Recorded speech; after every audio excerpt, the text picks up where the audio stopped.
दो मार्च एक तारीखी दिन है, इसलिए ये ना सिर्फ अहिया मजलिस इत्तेहादुल मुस्लिमीन की तारीख का दिन है, बल्कि ये 2 मार्च मजलिस इत्तेहादुल मुस्लिमीन की दूरंदेशी का इजहार करता है। और दूरंदेशी ये थी कि 56 बरस पहले मजलिस इत्तेहादुल मुस्लिमीन ने इस बात को महसूस किया, न सिर्फ इसका इजहार किया बल्कि अपने जमात के दस्तूर को हिंदुस्तान के दस्तूर के ताबे किया। 56 बरस पहले मजलिस इत्तेहादुल मुस्लिमीन ने जिस जदोजहद का आगाज किया, जो मेहनत का आगाज किया, जो पैगाम दिया,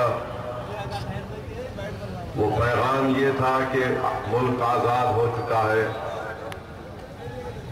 और आजाद हिंदुस्तान में अगर मजलूम मुस्लिम अक़लियत को, कमजोर को या फिर हमारे बैकवर्ड क्लास के भाइयों को अगर इंसाफ मिलना चाहते हैं या इंसाफ लेना चाहते हैं तो मजलिस इत्तेहादुल मुस्लिमीन ने पैगाम दिया कि हमको सियासत में हिस्सा लेना पड़ेगा। जो फैसला 56 बरस पहले मजलिस इत्तेहादुल मुस्लिमीन ने लिया वो न सिर्फ हिंदुस्तान की पार्लिमानी जमहूरियत को मजबूती अता किया और मजबूती इस तरह से अता की कि आजादी के बाद पार्टीशन हुआ, लोगों ने हिजरत की, जिन्हें पाकिस्तान जाना था वो पाकिस्तान चले गए, मगर हमारे बुजुर्गों ने, हमारे असलाफ ने फैसला किया कि हम हिंदुस्तान में रहेंगे, हमारा वतन अजीज है। चाहे हमारे बुजुर्गों सरजमीन दखन के बसने वाले क्यों ना हो, जो आज हमारे दरमियान में नहीं है मगर यकीनन आराम से अपनी खबर में सो रहे होंगे। मैं सलाम करता हूं उन तमाम बुजुर्गों को जिन्होंने फैसला लिया कि हम हिंदुस्तान छोड़कर नहीं जाएंगे और इसीलिए आज हमारे मुल्क में 15 करोड़ से ज्यादा की आबादी मुस्लिम अक़लियतों की है।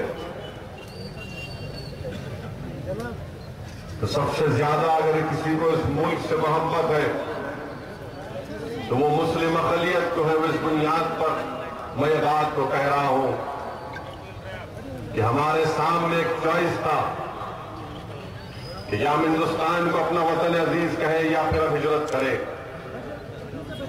तो हम तमाम के बुजुर्गों ने फैसला लिया कि नहीं, वतन हमारा ये है। इस सरजमीन पर हमने जहां बानी और हुक्मरानी की, इस सरजमीन पर हमने अंग्रेजों से इसको आजादी दिलाने के लिए अपनी जानों को कुर्बान किया। इस सरजमीन को हमने अंग्रेजों से छुटकारा दिलाने के लिए 1 लाख से जायद उलमाए कराम ने अपनी जान की कुर्बानी दी।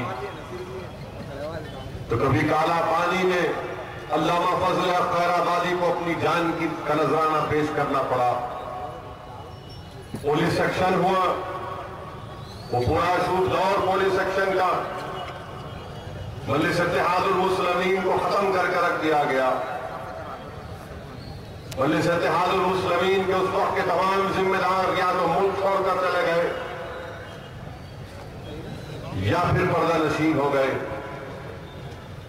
ऐसे पूरा शूट दौर में मजलिस इत्तेहादुल मुस्लिमीन का अहिया एक तारीखी साज कारनामा है। 56 बरस पहले जिस बात को मजलिस इत्तेहादुल मुस्लिमीन ने महसूस किया कि पार्लिमानी जमहूरियत में हमको हिस्सा लेना है, चाहे वो इलेक्शन बल्दिया के हो, जिला परिषद के हो, पंचायत के हो या असेंबली के हो या पार्लिमान के हो, हम इसमें हिस्सा लेंगे। आज 56 बरस के बाद लोग समझ रहे हैं इस बात को। मैं ये बात इसलिए कह रहा हूं कि कसीर तादाद आज नौजवानों की है जो मजलिस इत्तेहादुल मुस्लिमीन की तारीख को नहीं जानते। जो नहीं जानते उन तक मेरा पैगाम है कि अगर हमने 56 बरस का सफर तय किया, अगर आज असदुद्दीन अवैसी दारुस्सलाम के इस मोतबरिक और तारीख मुकाम से खड़े होकर अपनी जबान से कुछ अल्फाज अदा कर रहा है, तो याद रखो ये मेरी जमात का सदका है। मुझ में ना इतनी काबिलियत थी ना है, मुझ में ना इतनी जरूरत थी ना रहेगी। अगर जबान से अल्फाज बेबाकी से निकलते हैं तो इसलिए निकलते हैं क्योंकि मैं जमात एक मजलिसी हूं और मेरी जमात के बुजुर्गों की कुर्बानियां हम तमाम के सामने नौजवानों कि 56 बरस पहले याद रखो इस जमात के पास कुछ नहीं था।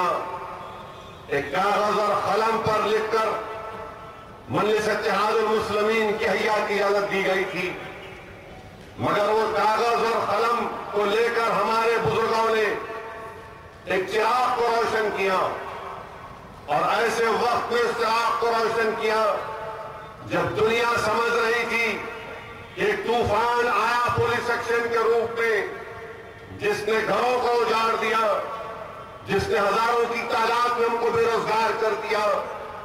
मगर जिन बुजुर्गों ने शमा को रोशन किया वो जानते थे कि हमारा काम इस चिराग को रोशन करना है। हम अपनी जानों को कुर्बान कर देंगे मगर इस चिराग को बुझने नहीं देंगे। 56 बरस पहले जो मजलिस के जिम्मेदारों ने बुजुर्गों ने इस चिराग को रोशन किया, अल्हम्दुलिल्लाह वो चिराग आज भी जल रहा है। यकीनन उस वक्त के तूफान आज भी तूफान है, मगर हमने उनसे, उनकी कुर्बानियों से, इनकी जिंदगियों से सबक हासिल किया कि यकीनन इस राह में कुर्बानियां देना पड़ेगा, यकीनन इस चिराग को रोशन करने के लिए जिद्दोजहद करना पड़ेगा। इस चिराग की रोशनी को फैलाने के लिए हम पर पाबंदियां की जाएंगी, जेल की सोबतें बर्दाश्त करना पड़ेगा। ये काम, ये मोहब्बत, ये तमाम चीजें अगर हमको मिलती हैं तो हमारे बुजुर्गों की कुर्बानियों से मिलती है। इसीलिए आज हम दारुस्सलाम में जमा हुए कि हमारा यहां पर जमा होना 2 मार्च के दिन न सिर्फ हम खिराज अकीदत पेश कर रहे हमारे बुजुर्गों को जिन्होंने 56 बरस पहले हमको सोच दी कि हम हिंदुस्तान की सियासत में हिस्सा लेंगे, हम हिंदुस्तान की सियासत में हिस्सा लेंगे, हम अपने मसाइल का हल पार्लिमानी जमहूरियत में तलाश करेंगे, हमारी जिद्दोजहद जमहूरियत के 4 दीवारी में रहेगी। इसीलिए 1960 का पहला बल्दिया इलेक्शन मरहूम कायद सालार मिल्लत मुंतखब हुए और जब मजलिस कराची ने बल्दिया मुंतखब हुए तो उसमें 2 से जायद हमारे दलित भाई भी मुंतखब हुए। बताओ जो लोग आज हमको फिरका परस्त कहते हैं, 1960 का बल्दिया इलेक्शन में हमारे दलित भाई जमात के प्लेटफॉर्म पर कामयाब। क्या वो फिरका परस्ती थी? नहीं थी फिरका परस्त। यकीनन हमारी लड़ाई हमारे हक की है। क्या कोई इनकार कर सकता है इस बात से कि हिंदुस्तान में मुसलमान सबसे पसमानदा है? हमारी पसमानदगी तो दलितों के बराबर है या उनसे ज्यादा पहुंच चुकी। अगर मैं उनकी पसमानदगी को दूर करने की बात करता हूं, अगर मैं कहता हूं कि मुसलमानों को रिजर्वेशन मिलना चाहिए मजहब की बुनियाद पर नहीं, मेरी समाजी और तालीमी पसमानदगी पर, तो क्या ये फिरका परस्ती नहीं है? अगर मैं इलेक्शन में जाकर कहूं कि देखो जो मुसलमान पसमानदा है, मैं इनकी पसमानदगी को दूर करने के लिए तुमसे और क्या मुतालबा कर रहा हूं, तो क्या यह कानूनन जुर्म है? नहीं जुर्म है। इसलिए जुर्म नहीं है क्योंकि सुप्रीम कोर्ट ने अपने हिंदुत्व के फैसले में कहा कि अगर तुम किसी मजहब की पसमानदगी को दूर करने के लिए वोट मांगते हो तो फिरका परस्ती नहीं। ये काम अब्दुल वाहिद ओवैसी ने उनके साथ और जिम्मेदारों ने किया। सलाहुद्दीन ओवैसी मरहूम रहमतुल्लाह अलैह ने अपने साथियों के साथ ये काम किया। अज़ीज़ान मिल्लत इस्लामिया, मेरे नौजवान साथियों, मेरे दलित भाइयों, मेरे बैकवर्ड क्लास के नौजवानों, मैं तुमसे कहना चाह रहा हूं कि जमात फिरका परस्ती की कभी कायलती ना रहेगी। यकीनन हम फख्र से कहते हैं कि हमारी लड़ाई ये है, हमारी लड़ाई हिंदुस्तान के दस्तूर के आइन में। लोग इल्जाम लगाने वाले लगाते रहेंगे, मगर हमको अपना सफर जारी रखना है। 56 बरस का सफर याद रखो, ये कोई आसानी का सफर नहीं था। उस वक्त ना जमात के पास इतने बड़े इदारे थे, न उस वक्त जमात के पास इतनी ताकत थी। इसीलिए हम कभी भी हमारे बुजुर्गों की कुर्बानियों को नहीं भूल सकते। और जो कौम अपने बुजुर्गों की कुर्बानियों को भूल जाएगी, याद रखो उनका कोई मुस्तकबिल नहीं है। जो अपने बुजुर्गों की कुर्बानियों को याद रखेंगे वो कौम जिंदा कौम रहेगी। आज हमारे दरमियान अजीम इस जमात के मरहूम कायदीन अराकीन नहीं है, मगर वो जिंदा है हमारे लिए। वो इसलिए जिंदा है क्योंकि उनकी जिंदगी की कुर्बानी हमारे सामने। वो जिंदा हमारे लिए इसलिए है क्योंकि उन्होंने हमको बताया कि जद्दोजहद करो, लड़ो, इस तरह को रोशन रखो। इस रास्ते में अगर अपनी जान की कुर्बानी देना पड़े तो याद रखो कि सौदा सस्ता हुआ। अज़ीज़ान मिल्लत इस्लामिया, मेरे नौजवान साथियों, आज 2 मार्च पर यही पैगाम है कि हमको आगे बढ़ना। इस जमात की तारीफ रही कि इस जमात ने जिन जिन को जिम्मेदारियां दी, जिसको इज्जत मिली इस जमात से, उन्होंने भी गद्दारी की।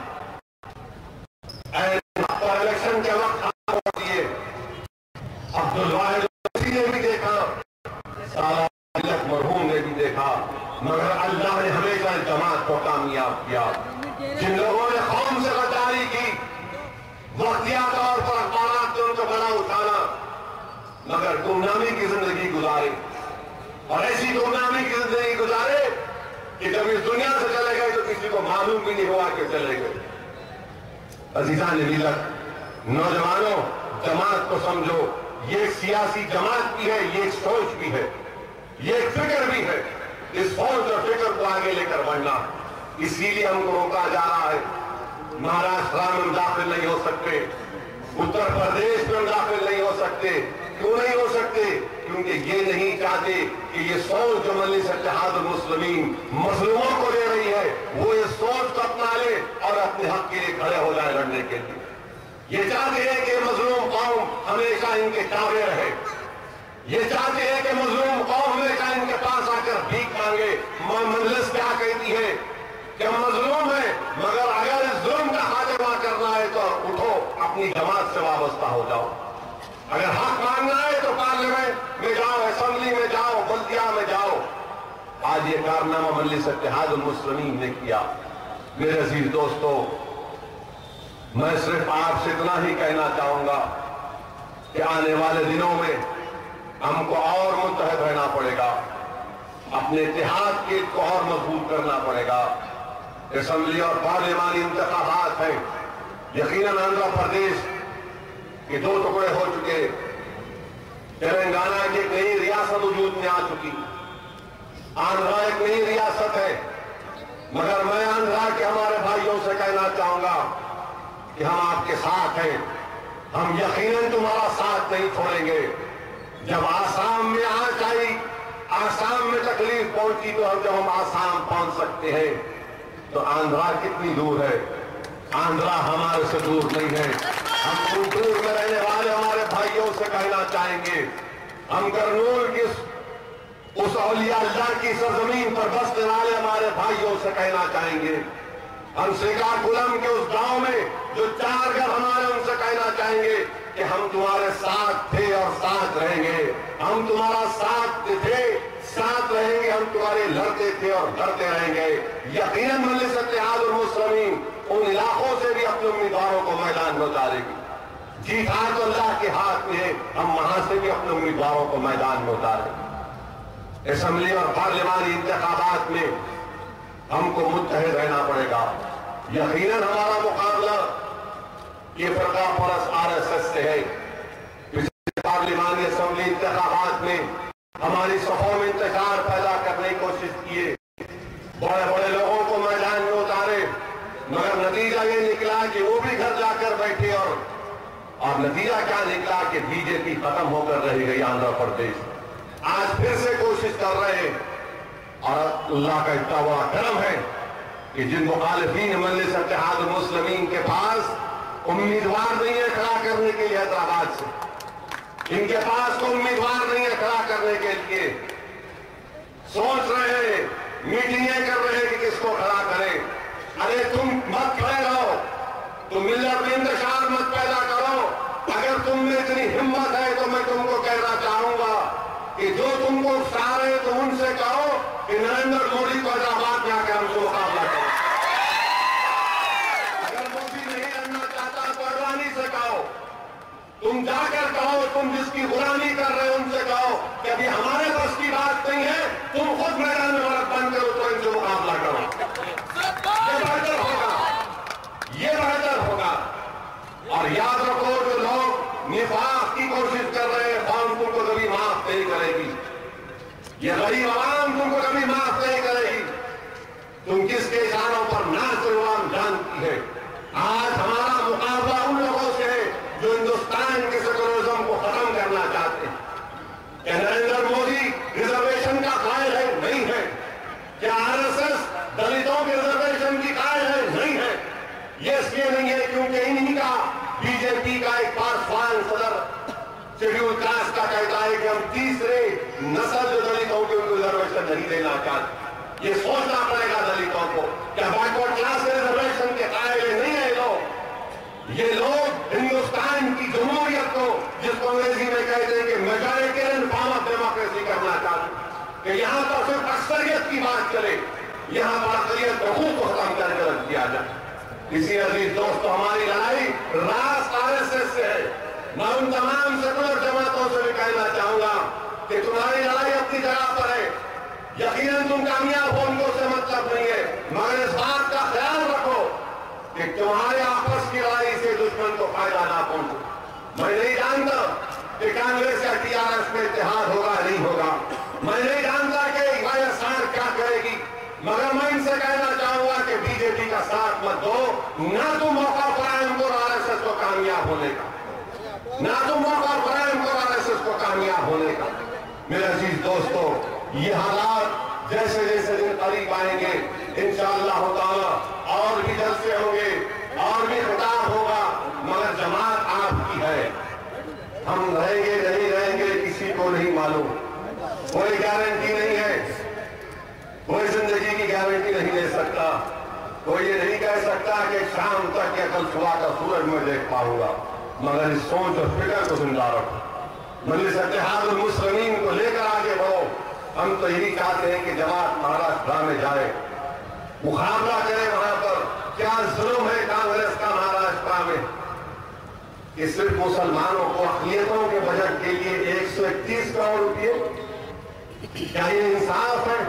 आप हमको महाराष्ट्र में दाखिल नहीं देते मुंबई में, और आप बजट में देते हैं महाराष्ट्र के अक़लियती डिपार्टमेंट को, मिनिस्ट्री को 131 करोड़ रुपये।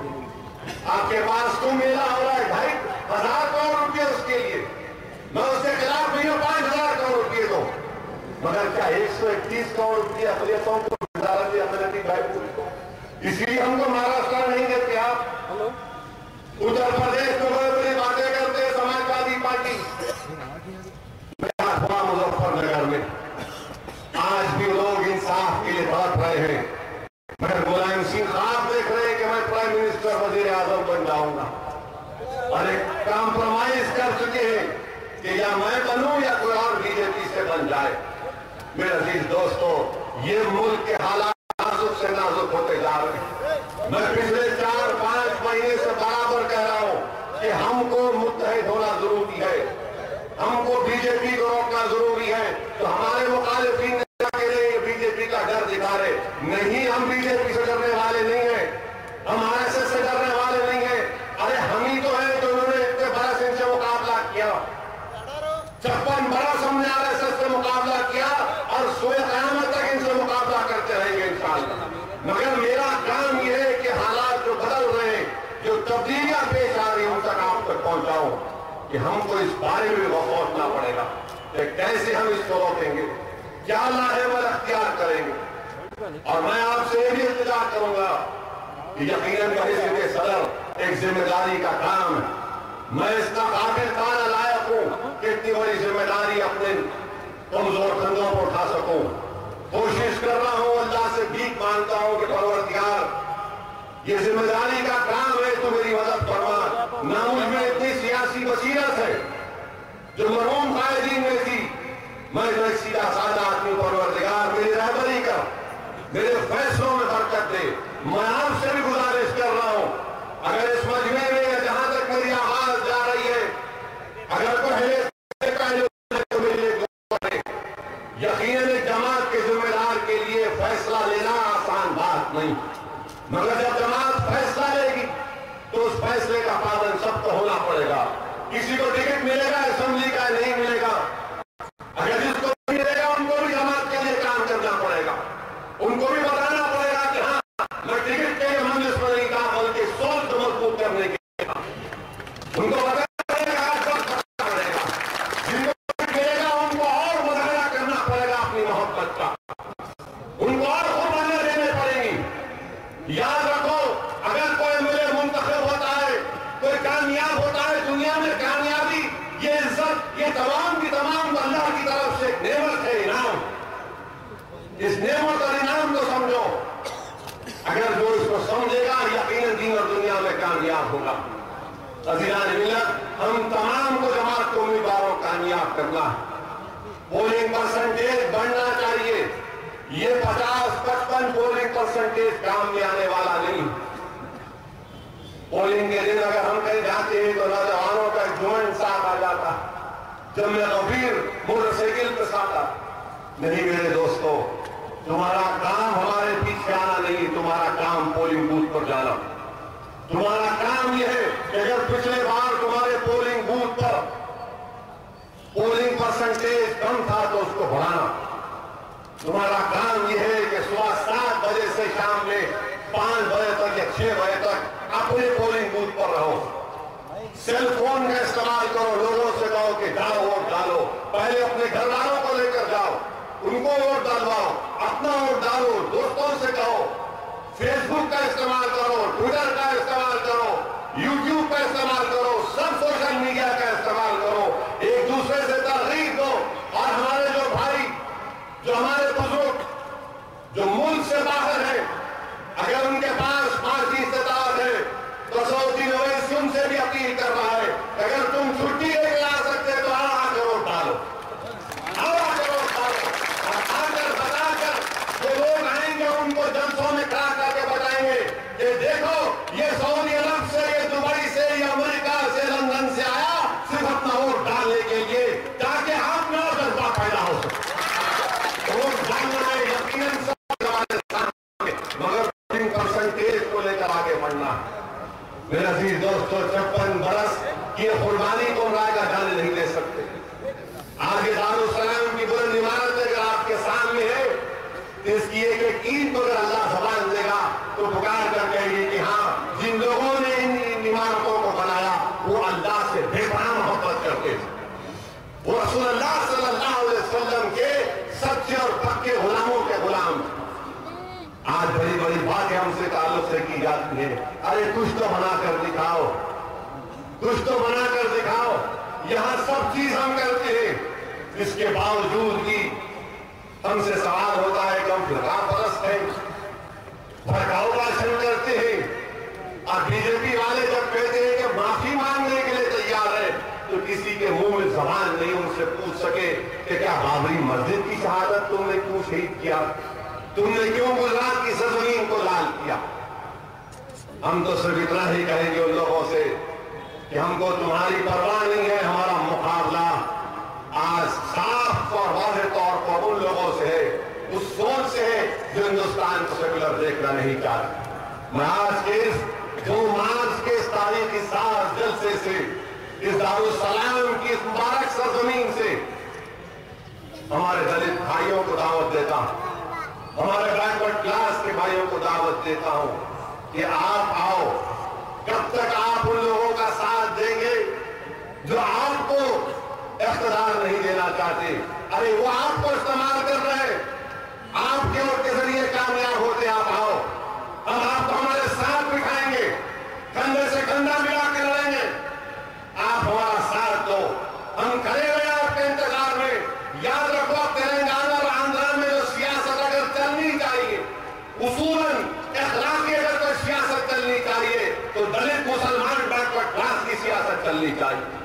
जो लोग इख्तियार पर रहे आजाद के लोग, उनका खात्मा होना चाहिए। मगर ये बात दलितों को और बैकवर्ड क्लास के हमारे भाइयों को समझना पड़ेगा। अगर आप समझ जाएंगे इस बात को, तो हम एक नया तारीखी दौर का आगाज कर सकते हैं और इंशाअल्लाह ताला उन्हें तारीखी दौर का आगाज होकर रहेगा। हम तेलंगाना के बारे में कहें, क्या कहा था मजलिस में कि तेलंगाना ले रहे हैं तो बताओ, हैदराबाद का लॉ एंड ऑर्डर गवर्नर के पास नहीं रह सकता? क्या ये गैर कानूनी नहीं है, गैर रस्मी है? मगर आवाज नहीं उठाई। हमने कहा कि हैदराबाद में बर्फी की कमी है, हैदराबाद शहर के लिए अलहदा बर्फी प्लान बनाओ। कल आपने देखा मामूली बारिश हुई, 5-5, 6-6 घंटे लाइट बंद।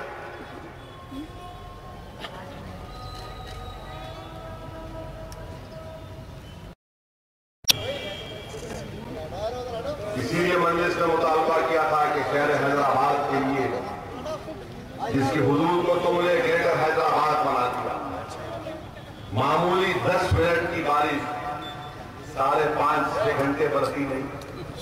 मजलिस ने कहा कि बर्फी अलहदा एक बर्फी पावर प्लांट बनाओ। उस तरमीम की आप तारीफ नहीं किए।